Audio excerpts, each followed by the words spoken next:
सपने वो नहीं होते जो आप सोने के बाद देखते हैं। सपने तो वो होते हैं जो आपको सोने नहीं देते। ऐसा कहना है भारत रत्न डॉक्टर APJ अब्दुल कलाम का, जिन्होंने अंतरिक्ष और रक्षा विभाग में भारत को इतना बड़ा योगदान दिया है जिसे हम शब्दों में बयां नहीं कर सकते। रक्षा विभाग में उनके योगदान की वजह से उन्हें लोग मिसाइल मैन के नाम से भी जानते हैं। अब्दुल कलाम 2002 से 2007 तक भारत के 11वें राष्ट्रपति बने रहे, जिन्हें यह पद टेक्नोलॉजी और साइंस में उनके विशेष योगदान की वजह से मिला, न कि हमारे देश की गंदी राजनीति की वजह से। लेकिन दोस्तों, कलाम को यह कामयाबी इतने आसानी से नहीं प्राप्त हुई थी। इस कामयाबी के पीछे एक बहुत बड़ा संघर्ष छुपा हुआ है। आइए हम उन्हें अच्छी तरीके से जानने के लिए उनके बचपन से शुरुआत करते हैं। अब्दुल कलाम का जन्म 15 अक्टूबर 1931 को तमिलनाडु के रामेश्वरम में एक मुस्लिम परिवार में हुआ था। रामेश्वरम जो कि पहले मद्रास में था, लेकिन अब वह तमिलनाडु राज्य में है। उनके पिता जैनुल अबिदीन एक नाविक थे जो रामेश्वरम आए हिंदू तीर्थयात्रियों को एक छोर से दूसरे छोर तक ले जाते थे। शुरू से ही उनके परिवार की आर्थिक स्थिति बिल्कुल भी ठीक नहीं थी। कैसे भी करके 2 वक्त का खाना मिल जाए वही ज्यादा हुआ करता था। आर्थिक स्थिति अच्छी न होने की वजह से अब्दुल कलाम को छोटी उम्र में ही काम करना पड़ा।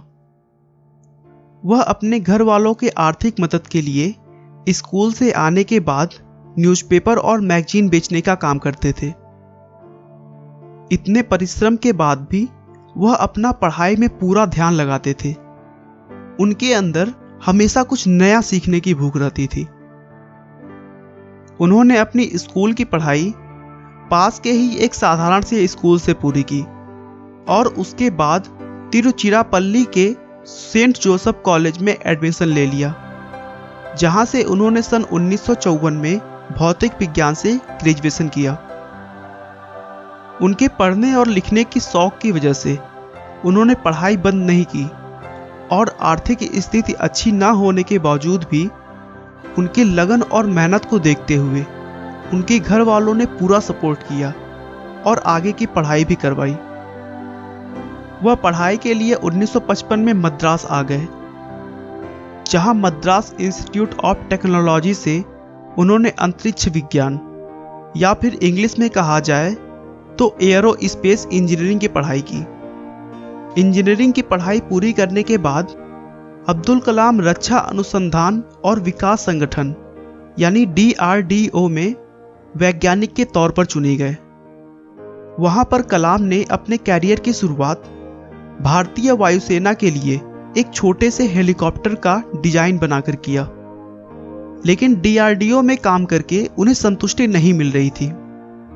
DRDO में एक सीमित काम होता था जो कि रोज रोज दोहराना होता था और कलाम एक सीमित काम तक बंधे नहीं रहना चाहते थे। कुछ वर्षों तक काम करने के बाद 1969 में उनका ट्रांसफर भारतीय अनुसंधान संगठन यानी इसरो में हो गया। यहां पर वो भारत के सैटेलाइट लॉन्च परियोजना के डायरेक्टर के तौर पर नियुक्त किए गए थे।